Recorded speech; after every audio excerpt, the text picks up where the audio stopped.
Hi guys, welcome back with me again in this channel. On today's tutorial, I'm going to show you how to make mobile phone pop-up animation videos in CapCut. So first, you can just add a photo or any photo. I'm using this screenshot photo to CapCut, and then just click on the photo and go to animation, click on combo, and now find the smartphone animation. Just swipe until you found the smartphone. Okay, this one. There are three options that you can choose. I'm going to just use the first one. Click on that and it will go like this.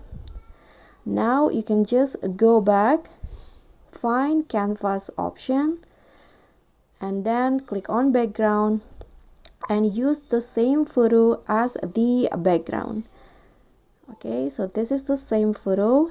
Now go to blur and make the background blurred like this. Click on a check icon and you are done. So this will be the result.